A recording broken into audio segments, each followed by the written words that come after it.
ทางไกลโลกล่าขอความนอบน้อมจงมีแด่องค์พระสัมมาสัมพุทธเจ้าอันเป็นพระบรมครูศาสดาเอกของโลกเป็นที่พึ่งทางอกทางใจของบุรุษศรัทธาสาธุชนเราท่านทั้งหลายไวยสาพระสัทธรรมเจ้าพระอริยสงฆ์เจ้าขอเจริญพรธรรมสวัสดีจงมีแด่บรรดาคณะศรัทธาสาธุชนพุทธบริษัททั้งหลายทุกท่านทุกคนในโอกาสกาลบัดนี้อัตมาภาพพระครูปรัตกิติพงศ์กิติโสพโนจักได้นำรายการธรรมะยามบ่ายมาพบปะกับบรรดาศรัทธาญาติโยมสาธุชนเราท่านทั้งหลายท่านผู้ฟังเป็นธรรมะยามบ่ายคลื่นวิทยุเพื่อการศึกษาพระพุทธศาสนาและวัฒนธรรม FM 104.50 เมกะเฮิรตซ์คลื่นวัดฝ่ายหินที่บรรดาศรัทธาญาติโยมจะได้ฟังในโอกาสนี้ตั้งแต่เวลาบ่ายโมงจนถึงบ่าย2 โมงซึ่งอาตมาภาพจะได้นำเอารายการสารธรรมมาอู้มาจาได้มาพบปะกับบรรดาศรัทธาญาติโยมสาธุชนเราท่านทั้งหลายทุกท่านทุกคนในโอกาสวันนี้เป็นวันพฤหัสบดีบรรดาญาติโยมสาธุชนท่านทั้งหลายได้นำเอารายการธรรมะมาพบมาปะมาเจอมาปะกันเป็นการที่เราท่านทั้งหลายจะได้นำเอาหลักธรรมนั้นไปเป็นแนวทางในการประพฤติวัดปฏิบัติธรรมเป็นการประพฤติวัดปฏิบัติธรรมเพื่อให้บรรดาญาติโยมได้มีความผาสุกได้มีความเจริญก้าวหน้ารุ่งเรืองในหน้าที่กิจการงานทุกสิ่งทุกอย่างในญาติโยมและท่านทั้งหลายในโอกาสกาละวันนี้บรรดาญาติโยมอากาศก็ร้อนพอสมควรในญาติโยมทั้งหลายก็อดเอาเนอะเป็นสิ่งที่เราจะต้องพยายามอดทนอดกั้นต่อสิ่งที่เกิดขึ้นต่อฝนต่อลมต่อแดดสิ่งทั้งหลายที่เกิดขึ้นก็จะเป็นสิ่งที่เราท่านทั้งหลายนั้นจะได้เป็นแนวการประพฤติปฏิบัติให้ตัวเฮานั้นมีความดีความงามอยู่ในอกในใจเนื่องด้วยบรรดาญาติโยมและท่านทั้งหลายที่ได้รับฟังรายการธรรมะในวันนี้ก็พยายามใจรักของความอดทนอดกั้นต่อทุกสิ่งทุกอย่างความฮ้อนมันก็มาแต่ในใจเราจะได้ฮ้อนในญาติโยมและท่านทั้งหลายในโอกาสนี้ก็จะได้ขอเจริญพรได้กล่าวในส่วนของธรรมะที่บรรดาญาติโยมทางคุณโยมแม่พวงมาศแก่นจันทร์ท่านได้นำกรมาทางรายการธรรมะในโอกาสที่บรรดาญาติโยมเราท่านทั้งหลายได้รับฟังเพื่อเป็นวิทยาทานซึ่งเป็นคำกรของหลวงพ่อพระพุทธสารละเถรวิปัสสนาหรือหลวงพ่อบุญกู้อนุตตโลญาติโยมทั้งหลายก็ฝากโดยกับคุณโยมแม่พวงมาศแก่นจันทร์ได้นำเอาสารธรรมกรให้เป็นคติเตือนใจกับบรรดาญาติโยมเราท่านทั้งหลายสาธุชนว่าเกิดมาโลกนี้มีบุญบาปนำมาบุญให้ผลก้าวหน้าบาปพาไปทางเสื่อมมีโอกาสเป็นคน จงขวนขวายเสริมบุญจะได้เพิ่มต้นทุนหนุนส่งสู่สุขติ เมื่อมุ่งหาเงินทองต้องได้ทางสุจริต ถ้าได้ทางทุจริตพาจิตตกอบายภูมิ อยู่โลกนี้ชั่วคราวเราควรสร้างความดี จะได้เป็นบารมีทวีความสุขต่อไป อันนี้เป็นคำกรของบรรดาคุณแม่พวงมาศแก่นจันทร์ตอนนี้ก็มีคนโยมแม่ดาวน้อมกราบโยมน้อมกราบนมัสการโยมแม่กำลังฟังที่วัดวังสิงคำค่ะแล้วก็กำลังเทศเลื่อนมาฟัง104.50แล้วค่ะกราบขอบพระคุณท่านค่ะที่บอกก็เจริญพรแม่ดาวเนอะที่ได้รับฟังอยู่ในขณะนี้ก็เจริญพรอาตมาภาพได้ออกรายการธรรมะตั้งแต่บ่ายโมงถึง2 โมงอาตมาภาพก็จะได้นำเอาสาระธรรมมาอู้จากับบรรดาศรัทธาญาติโยมก็เป็นแห่มกรหนึ่งที่คุณแม่พวงมาศแก่นจันทร์ได้ฝากไว้กับทางรายการธรรมะยามบ่ายในโอกาสนี้ว่าเรามาคนเดียวเกี่ยวข้องญาติมิตรพ่อแม่ใกล้ชิดอย่าคิดลืมคุณยามต้นสนใจเรียนแล้วเพียรทำงานตอนชราอย่าคร้านกิจการกุศลก่อนเกิดเจ็บไข้ฝักใฝ่ภาวนาเป็นที่พึ่งเบื้องหน้าอย่ามัจจุมาถึงผู้ไม่ประมาทอย่าขาดปัญญามันละตัณหาจนกว่าพ้นทุกข์นี่ก็เป็นคำกรตีทางบรรดาญาติโยมแม่พวงมาศแก่นจันทร์ได้ฝากกับทางรายการธรรมะยามบ่ายของคลื่นวิทยุเพื่อการศึกษาพระพุทธศาสนาและวัฒนธรรม FM 104.50 เมกะเฮิรตซ์วัดฝ่ายหินเชิญรับฟังในสารธรรมที่อาตมาภาพได้อู้ได้จ่าพบปะกับบรรดาศรัทธาญาติโยมสาธุชนเราท่านทั้งหลายในญาติโยมเราท่านทั้งหลายในโอกาสนี้บรรดาญาติโยมทั้งหลายก็ต้องขอสุมาอภัยกับบรรดาญาติโยมท่านสาธุชนทั้งหลายในวันอังคารที่ผ่านมาอาตมาภาพก็บ่ได้เข้ารายการสากรรมบรรดาญาติโยมทั้งหลายเพราะว่ามีภาระธุระในช่วงตอนเจ้าก็มีงานบรรพชาอุปสมบทได้มีการบวชตุเป็กพระสามารถที่จะมาเข้ารายการในเวลาที่ทางสถานีวิทยุ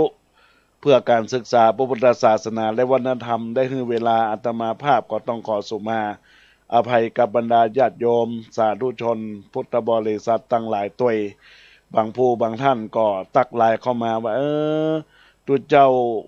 วัดสันขยอมพระอาจารย์แก่นไปไหนหายไปไหนต้องขอสุมาภัยกับทางรายการตัวนายามโจรทั้งหลายเพราะอาตมาภาพได้ติดวันนี้ก่อนที่จริงก็ได้ไปส่งสการงานศพที่หมู่บ้านสันทรายน้อยหมู่9ตำบลสันทรายน้อยอำเภอสันทรายจังหวัดเชียงใหม่ก็พยายามปีกเวลามาเข้ารายการธรรมะยามบ่ายมาคือรายการนั้นขาดในญาติโยมต้องขอฝากจิตฝากใจฝากกายฝากบุญกับบรรดาศรัทธาญาติโยมสาธุชนในเรื่องของการรับฟังรายการธรรมะนะญาติโยมทั้งหลายซึ่งในโอกาสนี้อาตมาภาพก็คงจะได้เอื้อนเอ่ยอู้จ๋ากับทางรายการในโอกาสนี้ว่าใน Facebook ของอาตมาภาพซึ่งอาตมาภาพได้มีการไลฟ์สดในเฟซกิตติพงศ์กิตติโสพโนตัวก็มีผู้รับชมรับฟังอยู่ในขณะนี้ก็มีคนทางเจ้าของ Facebook อะไรล้วนมี2 ด้านทุกอย่างล้วนอนิจจังแล้วก็เอมมี่จ๋ากำลังรับฟังร่วมกันแล้วก็ทักทายเข้ามาสาธุก็มีคุณโยมจันเพ็ญจอมปิ่นทองกำลังรับฟังใน Facebook ของอาตมาภาพที่กำลังจัดรายการอยู่ในขณะนี้ก็ขอเจริญพรทุกท่านอากาศร้อนก็ ต้องต่อสู้กันไปในญาติโยมเราท่านทั้งหลายเพื่อเป็นบุญเป็นกุศลกับบรรดาศรัทธาสาธุชนเราท่านทั้งหลายที่ได้รับฟังรายการไปแล้วก็จะเป็นแนวทางในการประพฤติในการปฏิบัติเป็นหลักแห่งการทำคุณงามความดีเพื่อความดีของบรรดาญาติโยมจะได้เกิดขึ้นฟังไปแล้วได้รับไปแล้วก็จะได้เป็นแนวทางในการดำเนินชีวิตให้สุขกายสุขกะสบายใจปรารถนาสิ่งใดก็จะได้มีความขัดข้องมองมนในจิตในใจในญาติโยมเราท่านทั้งหลายบรรดาญาติโยมสาธุชนพุทธบริษัททั้งหลายตะกี้นั้นอาตมาขึ้นต้นในหัวข้อธรรมที่ได้กล่าวว่าหลงโลกก็ลืมตายหลงกายก็ลืมแก่หลงผัวหลงเมียก็ลืมพ่อลืมแม่หลงเข้าหลงของสัพพติก็ลืมพระพุทธศาสนาหรือว่าศาสนาของเฮาหลงกิเลสมัวเมาตัณหาก็ลืมบุญกุศลแล้วก็ได้เอ่ยว่าอันทรัพย์สินเงินทองถึงมีเติกเต้าตายบ่ปอกเต้าตายญาติโยมทั้งหลายกรรมนี้หากแต่หากแน่เหลือใจจักตามตายไปตังไก่โลกล่านี่เป็นการเป็นก้อนญาติโยมทั้งหลายที่เตือนสติกับบรรดาญาติโยมตั้นสาธุชนเราตั้นแต่ตอนนี้ก็ขอเจริญพรกับคุณโยมมันธนาคุณโยมมันธนาจากบ้านดงปาลันมันธนาอัมพันธ์จากนั่งดนปาลันได้ทักทายเข้ามาใน Facebook ว่าสาธุเจ้าบึดแรงๆจะเปิดฟังนอเจ้าพระอาจารย์เจ้าได้เลยเจริญพรเนอโยมอาตมาภาพก็เจริญพรกับโยมเนอที่ได้ตั้งอกตั้งใจรับฟังรายการธรรมะหลังจากที่อาตมาภาพได้ไลฟ์สดบัดได้มีโอกาสได้ฟังก็ย้อนหลังฟังญาติโยมทั้งหลายเป็นสารธรรมที่จะนำไปเป็นแนวทางในการดำรงชีพเป็นข้อคิดคติเตือนใจสติปัญญาตะกี้นั้นได้อูจาว่าหลงโลกลืมตายหลงกายก็ลืมแก่คำว่าหลงโลกนี่หมายถึงว่ามัวเมาแต่สิ่งที่ยั่วที่ยุสิ่งที่เกิดขึ้นว่าอันนั้นมันมีความสุขว่าที่นั่นมันมีความสุขว่าที่ใดมันมีความสุขก็ลงตัวเก้าลงลืมตายประมาทและญาติโยมทั้งหลายแล้วก็มาหลงกายลืมแก่หลงว่าตัวเก่าเนี่ยอายุอายุเนี่ยบะเกลกายมันแก่เจ้ามันอายุในใจนี่เหมือนกับวัยรุ่นก็ลืมตัวเก่านั่นแก่บางผู้บางท่านญาติโยมทั้งหลายก็บ่ได้แกล้งว่าคือไผ่อย่างบรรดาปัจจัยก็ดีก็จะแต่งตัวแบบวัยรุ่นถึงแม้จะอายุจะมากแต่ก็ต้องแต่งตัวให้ดีดูให้ดีรออยู่เสมอไม่ยิงก็เหมือนกันก็จะแต่งตัวให้ดีงามสวยอยู่ตลอดเวลาในญาติโยมทั้งหลายอันนี้ก็เป็นการลงแก่ลงผัวลงเมียก็ลืมพ่อแม่สิ่งสำคัญในญาติโยมเรื่องของพ่อของแม่นี่สำคัญในญาติโยมทั้งหลายเมื่อเฮามีสามีก็ดีเมื่อเฮามีเมียก็ดีพ่อใจก็ต้องมีเมียแม่หญิงก็ต้องมีผัวญาติโยมทั้งหลายแต่ว่าจะไปลืมกึดถึงคนที่เฮาได้เกิดขึ้นมาบุคคลที่ทำให้เฮาเกิดขึ้นมานั่นก็คือพ่อคือแม่เดือนบางปูบางท่านอยู่ต่างจังหวัดอยู่ต่างไกลญาติโยมทั้งหลายบ่ได้อยู่ด้วยกันอยู่บ้านใกล้ไกลก็ตามก็มันพยายามโทรศัพท์หาพ่อหาแม่พ่องมีพ่อมีแม่ในญาติโยมทั้งหลายบัดใจว่าปล่อยเปิ้นละทิ้งไว้เวลาเวลาจ๋าเมื่อไหนจะมาปีไหนจะมีครั้งเดียวเตื้อเดียวแต่ว่าเวลาโอกาสที่เปิ้นมามีแล้วเนี่ยเปิ้นเสี่ยงบุญเนี่ยญาติโยมก็จะเกิดเมื่อเฮามีพ่อเมื่อเฮามีแม่ครั้งนั้นเฮาเหมือนอย่างอันเฮาเหมือนนี่มันเกิดไปแล้วมันสายไปญาติโยมทั้งหลายเพราะนั้นจะไปหลงในญาติโยมทั้งหลายเรื่องของคุณพ่อคุณแม่นี่น่าสำคัญคุณพ่อ21คุณแม่12นี่สำคัญในญาติโยมทั้งหลายแล้วก็ลงเข้าของสัมพันธิลืมศาสนาก็หมายถึงว่าบางคนมัวหมกมุ่นมัวเมาเรื่องการทำการกิจการงานทุกสิ่งทุกอย่างลืมบ่ได้ไปวัดบ่ได้ไปว่าบางคนว่าวันนี้จะไปวันพุธจะไปลืมไปเหี่ย นะเพราะว่าหลงสัมปันติหลงเข้าของเงินทองนะแล้วก็หลงกิเลสมัวเมาตัณหาลืมบุญคุณอันนี้สำคัญญาติโยมเพราะว่าบุญคุณเนี่ยจะไปลืมกันนะบุญคุณหรือว่าบุญกุศลจะไปลืมกันเพราะตัณหานั้นมาครอบมางำพยายามคลายจิตคลายใจของเฮาญาติโยมทั้งหลายมันทำคุณงามความดีอย่างบรรดาศรัทธาญาติโยมฟังสถานีวิทยุตอนนี้เนี่ยญาติโยมทั้งหลายก็ถือว่าได้ใช้เวลาที่จะฟังเทศแล้วนำไปประพฤติปฏิบัติมาฮื้อหลงกิเลสมาฮื้อหลงตัณหาทุกสิ่งทุกอย่างนะเพื่อเป็นบุญเป็นกุศลแล้วก็เงินทองทุกสิ่งทุกอย่างญาติโยมทั้งหลายจะนักน้อยก็ตามเมื่อตายไปแล้วก็เอาไปบ่ได้มีแต่บุญกับแบบกับกรรมที่ได้กระทำดีก็ย่อมได้ดีทำชั่ว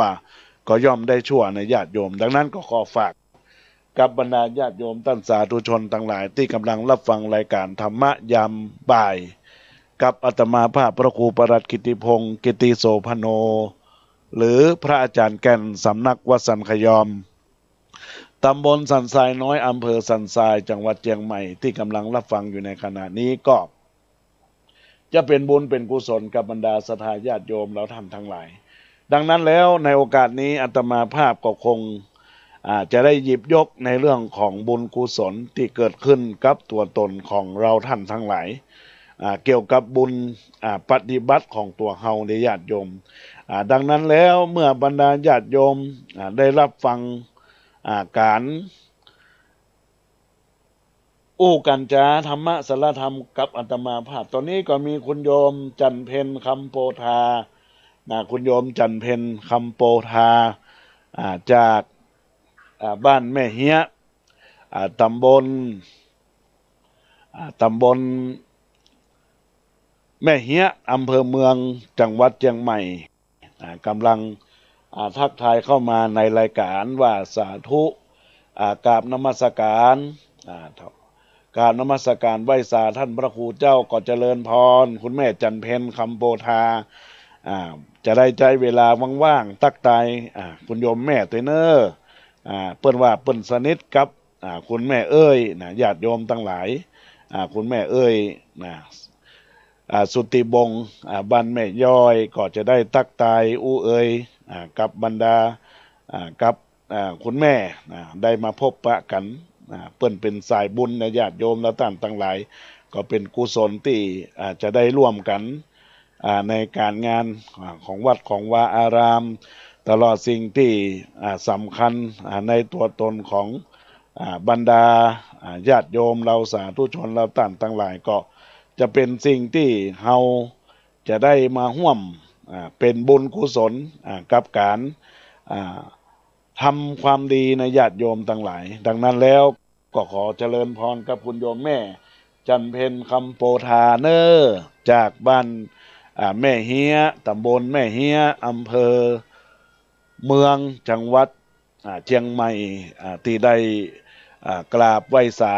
มาในรายการธรรมะยามบ่ายของคลื่นวิทยุเพื่อการศึกษาพระพุทธศาสนาและวัฒนธรรม FM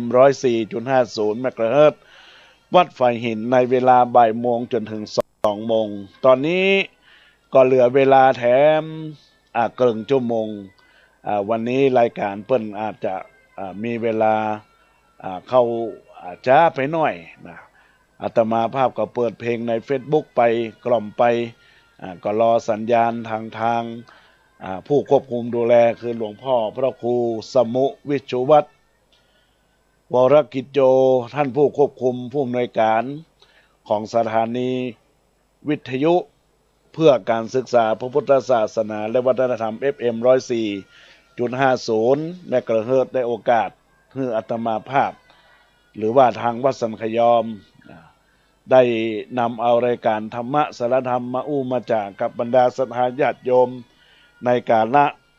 ธรรมะของวันอังคารเวลา 9 โมงถึง 10 โมงของเวลา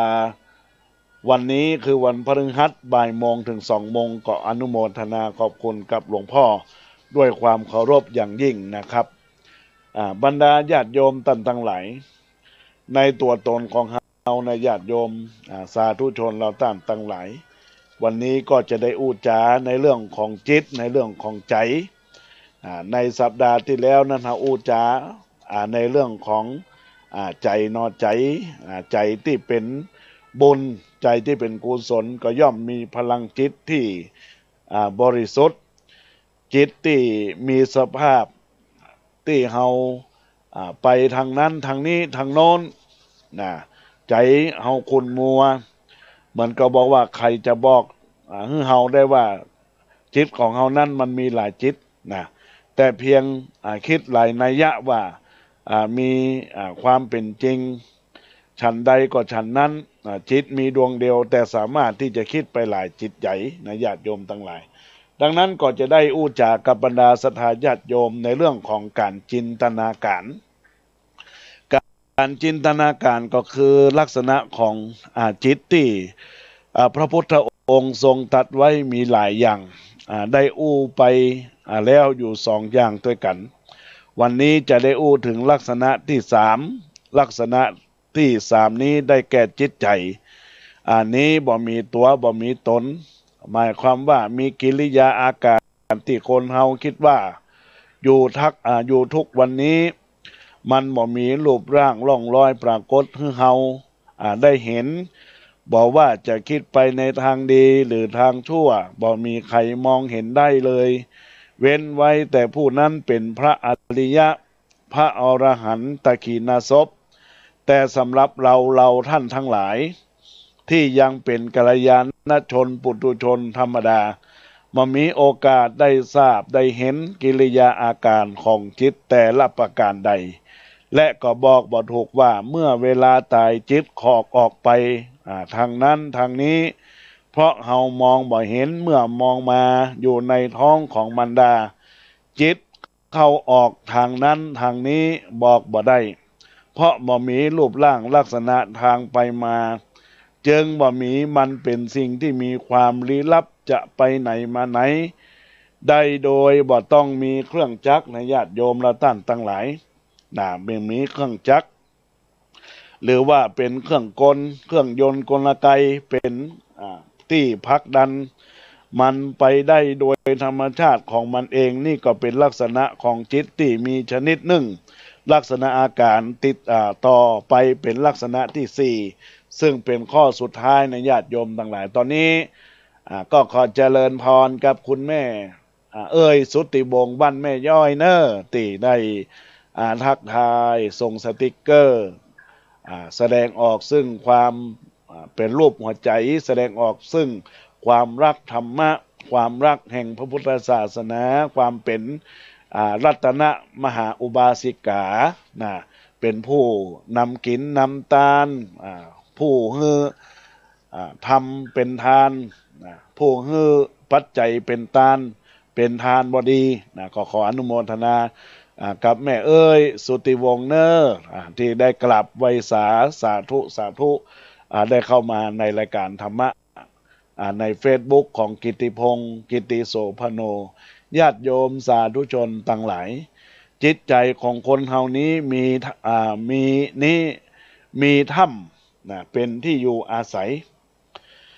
การที่เป็นเช่นนั้นเพราะจิตนี้อาศัยอยู่ในร่างกายในส่วนของร่างกายของคนเฮานี้เปรียบเหมือนถ้ำข้างในเป็นโพรงมีประตูให้จิตใจนี้เข้าออกได้อย่างสะดวกสบายจึงเปิดประตูประตูมันอาศัยอยู่ภายในร่างกายนี้ตลอดเวลาที่มันต้องการอยู่แต่เมื่อมันถึงเวลาก็จะทอดทิ้งถ้ำอันเป็นที่อยู่อาศัยนี้ไปเสียเอง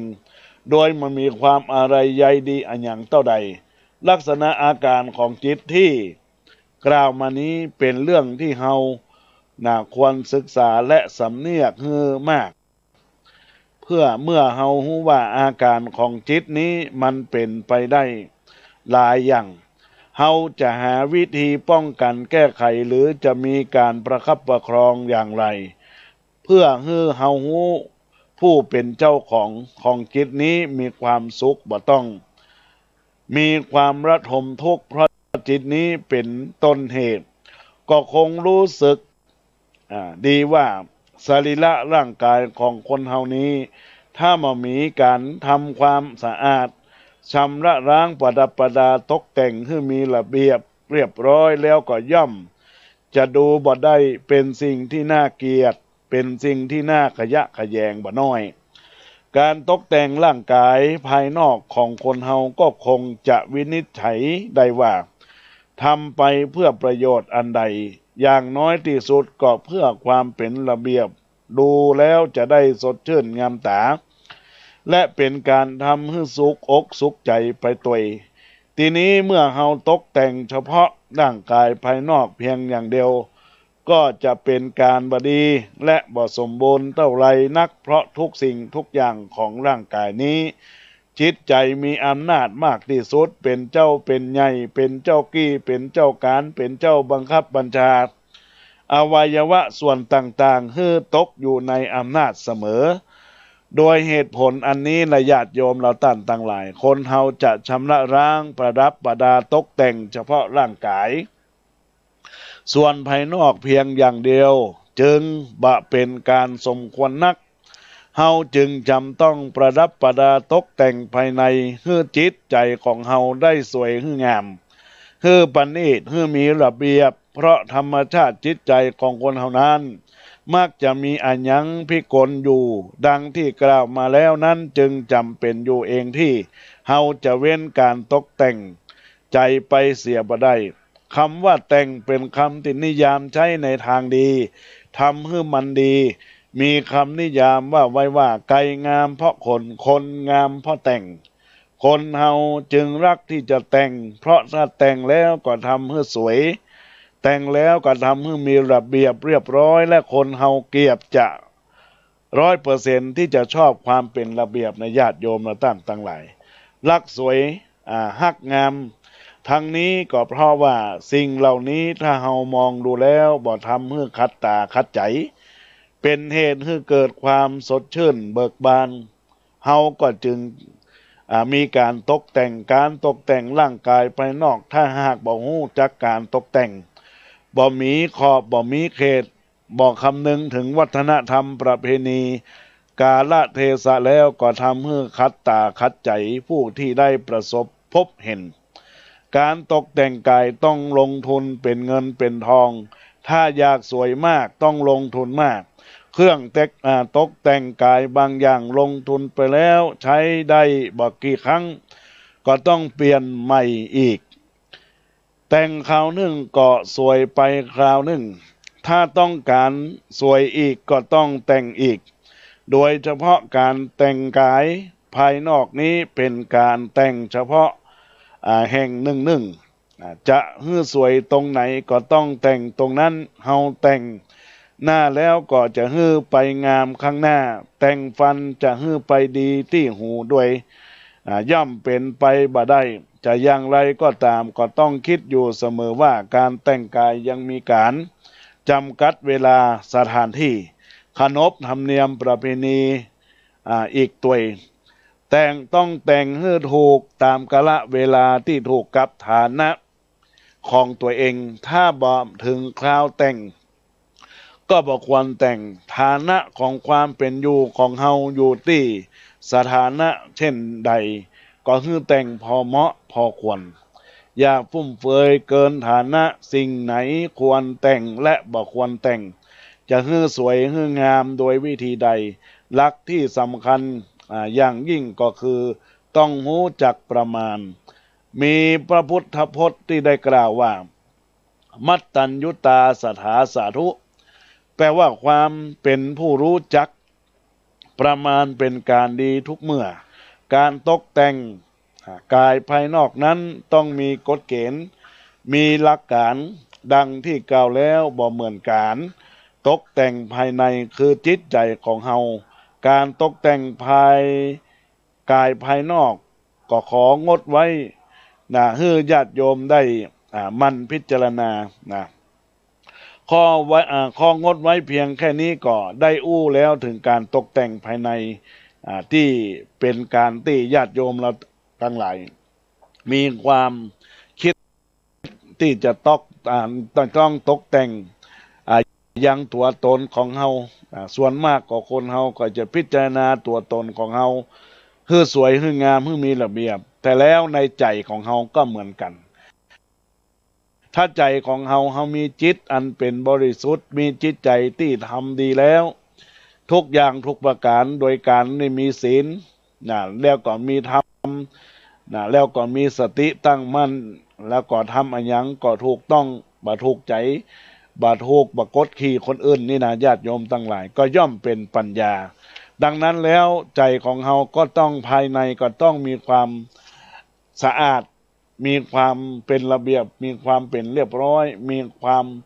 คิดเริ่มสร้างสรรค์ที่จะเป็นคนประพฤติธรรมในญาติโยมและท่านทั้งหลายดังนั้นแล้วในเรื่องของการจินตนาการที่อาตมาภาพได้อุจากับบรรดาศรัทธาญาติโยมสาธุชนเราท่านทั้งหลายในขณะนี้ก็ขอฝากกับบรรดาศรัทธาญาติโยมสาธุชนเราท่านทั้งหลายที่กำลังรับฟังรายการธรรมะยามบ่ายกับอาตมาภาพพระครูปรัตน์กิตติพงศ์กิตติโสพโนหรือพระอาจารย์แก่นในโอกาสนี้ที่ขึ้นวิทยุเพื่อการศึกษาพระพุทธศาสนาและวัฒนธรรม FM 104.50 เมกะเฮิรตซ์วัดฝ่ายหินในเวลาบ่ายโมงถึง2 โมงตอนนี้อาตมาภาพก็จะได้อู้จาหลักธรรมแถมต่อไปเพื่อเป็นแนวทางในการประพฤติปฏิบัติสอดคล้องกับการที่อู้จาเรื่องของจินตนาการจินตนาการก็คือจิตของใจของเรานั่นเองญาติโยมมาตั้งหลายคนหลายใจนั้นก็มีลักษณะเป็นไฉนอันนี้ก็ขออู้ถึงการแต่งใจอันเป็นภายในเมื่อวันเสาร์ที่แล้วหรือว่าวันในส่วนของอาตมาภาพได้อู้ในรายการธรรมะของขึ้นวิทยุ FM 96วัดพระธาตุดอยสุเทพได้อู้จาในเรื่องของการแต่งกายภายนอกการแต่งกายภายนอกนั้นมีจำกัดขอบเขตกาลเวลาเพศชั้นวรรณะฐานะความเป็นอยู่ของตัวเฮาเองและต้องเนื่องด้วยเงินทองที่จะต้องจับจ่ายใช้สอยการตกแต่งตัวและอีกประการหนึ่ง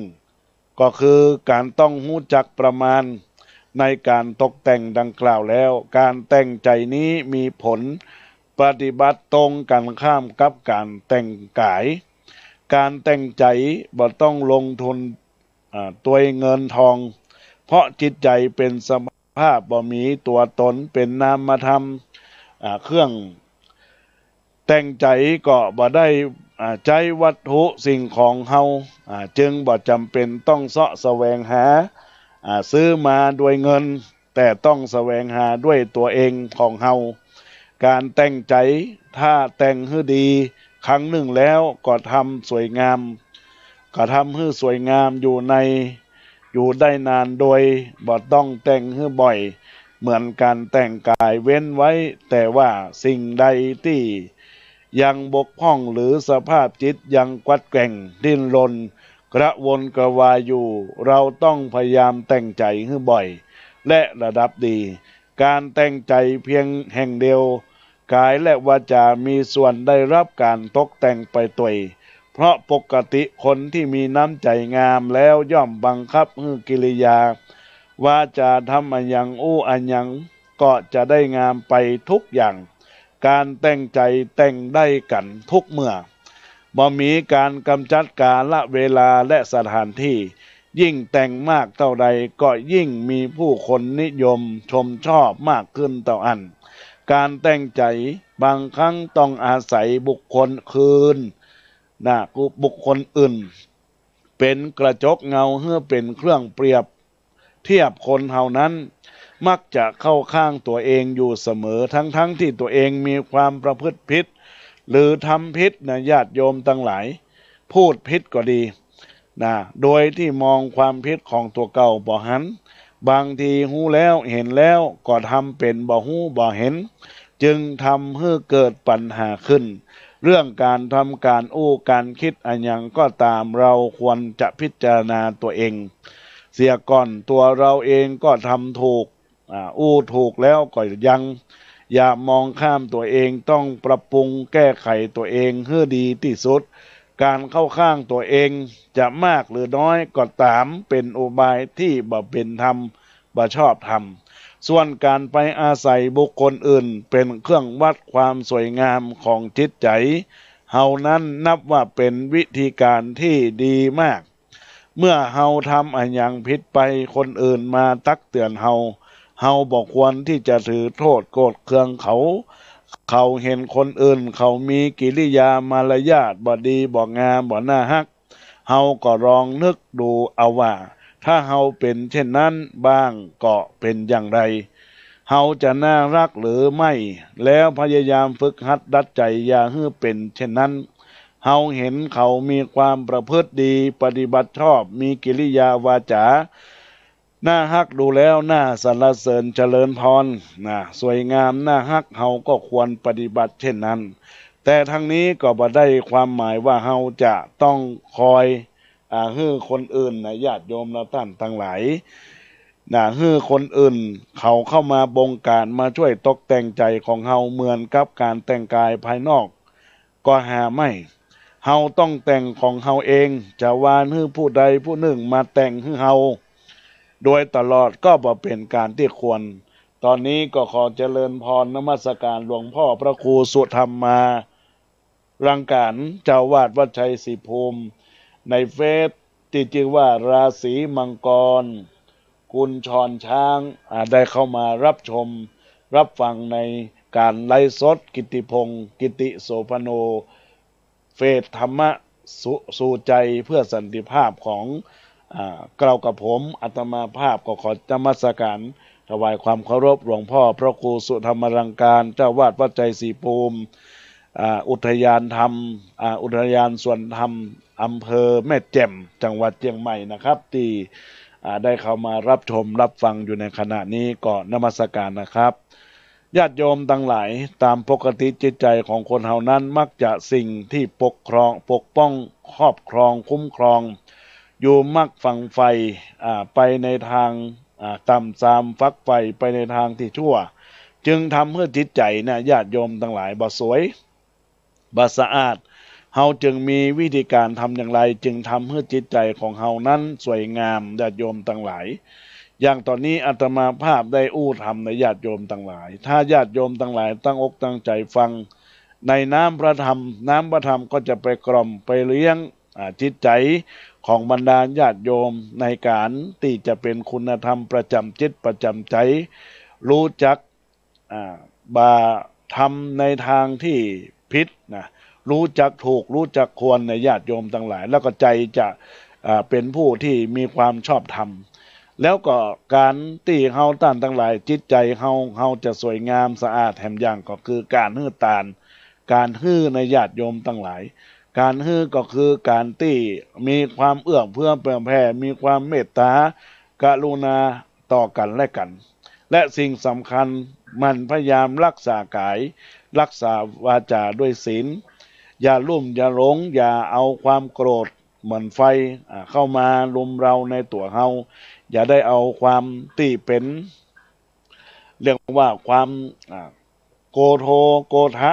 หรือว่าโมหะเกิดขึ้นญาติโยมทั้งหลายสิ่งแล้วก็ไปลุ่มมุ่งเมาลุ่มหลงใจของคนเฮาถ้าบ่มีพรหมวิหารธรรมบ่มีความละอายบ่มีความกลัวต่อบาปกรรมอันยังก็มักจะโกรธทุนเทียวเป็นคนบ่มีปัญญาเป็นเครื่องพิจารณาให้รู้จักแจ้งความจริงหาได้ชื่อว่าเป็นคนงามโดยสมบูรณ์แบบแล้วก็เป็นอันว่ารูปงามนั้นก็บ่สำคัญเท่าใดนักที่สำคัญก็คือใจงามตามเหตุการณ์ชีวิตประจำวันก่อนที่จะทำอันอย่างลงไปก็ตั้งขึ้นอยู่กับใจถ้าใจบ่เอาใจบ่เขี้ยวบ่เข็นสักเท่าใดก็บ่อาจจะทำเร็จได้ทุกอย่างทุกประการแล้วก็สำเร็จได้ก็บ่ดีพอจึงขอญาติโยมทั้งหลายเป็นข้อคิดคติเตือนใจกับบรรดาศรัทธาญาติโยมเหมือนดังคำกรที่ว่าคนจะงามน้ำใจใช่ใบหน้าคนจะสวยจัญญาใช่ตาหวานงามภายนอกบอกให้หู้อยู่บ่นาน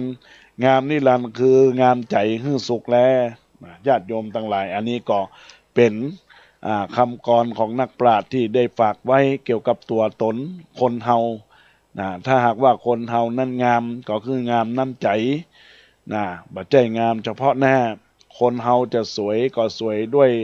อย่าสวยด้วยตาหวานคือสวยธรรมญาติโยมทั้งหลาย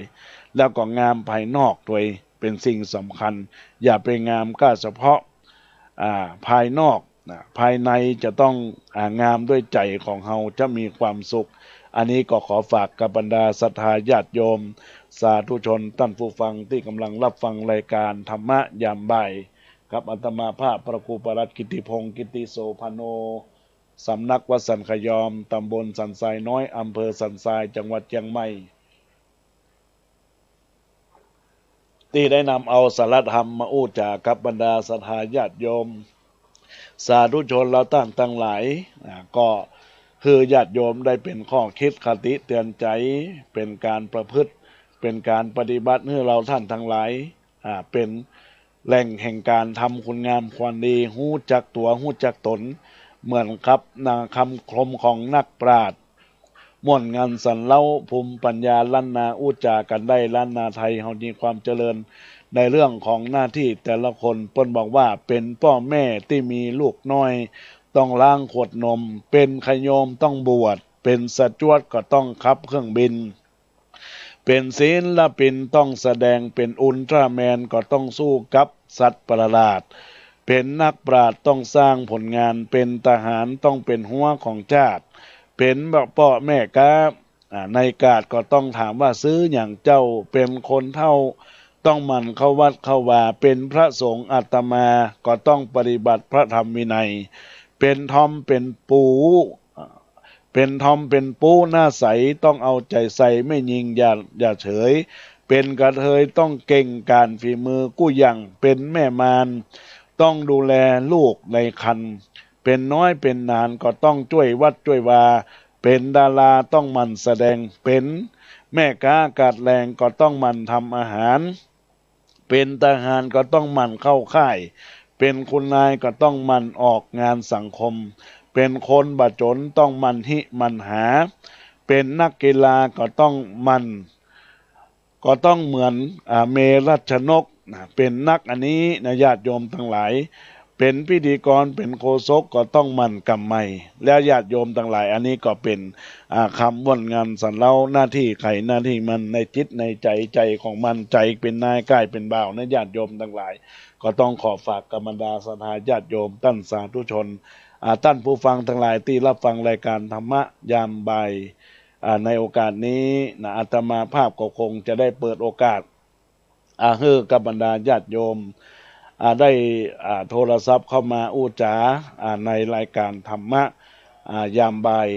ที่เบอร์โทรศัพท์0962620962สุมาภัยญาติโยมทั้งหลาย0962629694บรรดาญาติโยมก็สามารถที่จะโทรศัพท์มาอู้จาในรายการธรรมะยามบ่ายตอนนี้ในญาติโยมทั้งหลายท้ายรายการอาตมาภาพก็ปล่อยโอกาสให้ญาติโยมได้อู้ได้จาได้พบได้ปะกันในญาติโยมทั้งหลายให้ขวัญกำลังใจซึ่งกันและกันสิ่งที่อาตมาภาพได้อู้ได้จาไปเป็นสาระธรรมนำไปเป็นแนวทางนำไปเป็นข้อคิดนำเป็นคติเตือนใจกับบรรดาญาติโยมสาธุชนเราท่านทั้งหลายก็ขอให้ญาติโยมทั้งหลายได้ตั้งอกตั้งใจได้ฟังแล้วก็ขอให้ญาติโยมได้สะท้อนกลับมาอู้จาทักทายกันที่เบอร์โทรศัพท์0962629694เนื้อญาติโยมทั้งหลายอาตมาภาพก็รอรับสายหน้าใบของบรรดาญาติโยมในโอกาสนี้ตัวเองอาตมาภาพก็คงต้องฝากรายการกับบรรดาศรัทธาญาติโยมสาธุชนท่านทั้งหลายที่รับฟังในส่วนของการกระจายเสียงจากสถานีวิทยุเพื่อการศึกษาพระพุทธศาสนาและวัฒนธรรม FM 104.50 เมกะเฮิรตซ์วัดฝ่ายหินในรายการตลอดไปทั้งวันอังคารเวลา9 โมงถึง10 โมงเวลาบ่ายโมงถึง2 โมงก็อู้จากันเน้อญาติโยมทั้งหลายตอนนี้ก็มีโอกาสอาจจะได้ปล่อยโอกาสได้หายไปก็โทรศัพท์เข้ามาอู้จากันในรายการธรรมะยามนี้ที่เบอร์โทรศัพท์096 262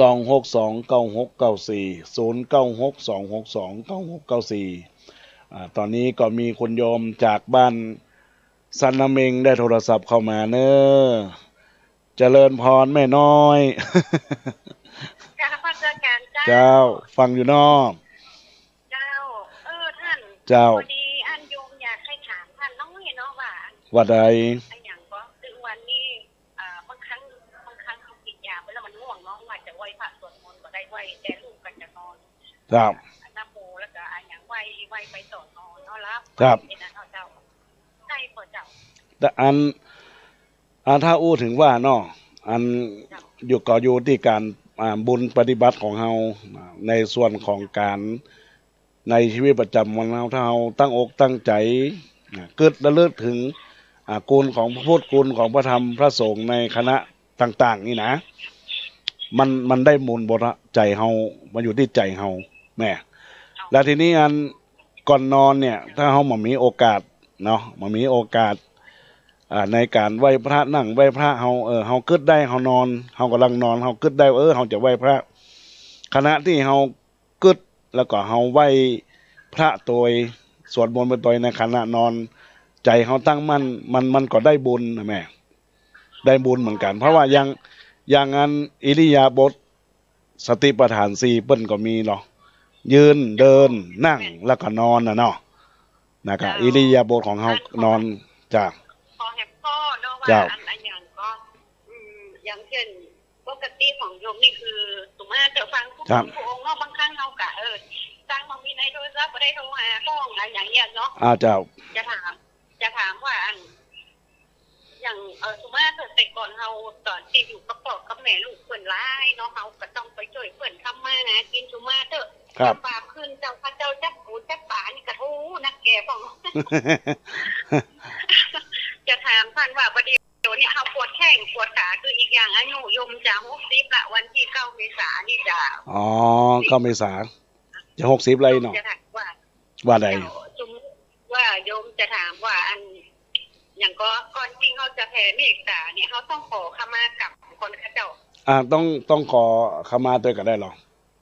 ขอขมาก็ได้เพราะเป็นอย่างสิ่งที่เราได้ทำอย่างมาที่ผ่านมาก็ขอขมากรรมกายกรรมวจีกรรมมโนกรรมนะแล้วก็เฮาก็แผ่กุศลพยายามแผ่กุศลเมตตาญาณน้ำขึ้นตลอดนะแม่แต่ว่าถามว่ากรรมเวรที่เราได้ทำไปขณะนั้นเนี่ยถามว่ามันจะลบจะล้างก่อนมันก็ลบล้างกันมาได้แต่ว่าในคณะเปิ้นพระพุทธเจ้าเปิ้นว่าเอาตระหนักรู้ในแต่ละครั้งแต่ละเวลาเนาะถ้าเราปฏิบัติเรื่อยๆก็บุญนั้นนะมันจะกำเฮาจะกำเฮาจะเสริมเฮาเสริมเพิ่มเติมบุญของเฮาครับเนาะก็โยมอย่างก็เนี่ยการไปสุมาเตอร์สมมติว่าคือดูใจมันคิดไปเลยเดียวกันจะมีสุมาเตอร์มันจะนะโมขึ้นมาเองเนาะในใจจ้ะได้นะโมแล้วก็จะท่องอิติปิโสกามหาจักรพรรดิกาอย่างเงี้ยยังเขาสวดอีแล้วโยมสมมติว่าโยมนั่งทำพักอย่างอยู่นี่เนาะแล้วโยมอย่างตะกี้เนาะว่าอย่างก็แผ่ส่วนกุศลอโหสิกรรมเนี่ยใช่เนาะท่านเนาะได้บ่เป็นหยังการปฏิบัติธรรมนี่มันทำได้ตลอดเวลาขณะจิตเฮาเพ่งอยู่การก็ดีแต่ว่าจิตเฮาส่วนหนึ่งเนาะเฮามีความสงบในส่วนที่เฮาจะสวดมนต์หรือว่าเฮาคิดถึงคุณพระพุทธพระธรรมคุณพระคุณเจ้าคุณสวดมนต์ไหว้พระก็ได้บุญกุศลตลอดเวลาเนาะอยู่ในขณะจิตใจเฮาบ่ได้ไปหมกมุ่นมัวเมาอันหยังหรอกคือกายใจบริสุทธิ์ละขอบคุณเจ้าครับเจริญเจริญพรเจริญพรอนุโมทนาครับจะได้ก็ฝากรายการกับแม่ด้วยทุกแล้วก็ทุกครับเจริญพร อันนี้ก็อนุโมทนาขอบคุณกับบรรดาศรัทธาญาติโยมสาธุชนพุทธบริษัททั้งหลายที่กำลังรับฟังรายการธรรมะก็มีญาติโยมแม่น้อยบ้านสันนเมงได้โทรศัพท์เข้ามาอุจจาระในรายการธรรมะในช่วงสุดท้ายของรายการอาตมาภาพก็คงจะได้ลารายการไปนะเพื่อเป็นบุญกุศลในการอำนวยพรให้บรรดาญาติโยมทั้งหลายว่าฮือสุขทุกทีฮือสุขทุกปีฮือดีทุกคราฮือสุขอุราฮือมีลาภาโจกใหญ่สุขกายสุขใจคิดสิ่งใดสมปองอย่าเจ็บอย่าจนอย่าหม่นอย่ามองฮือร่ำฮือรวยได้รับเงินทองได้เข้าได้ของถูกหวยรวยแท้ขอเจริญพร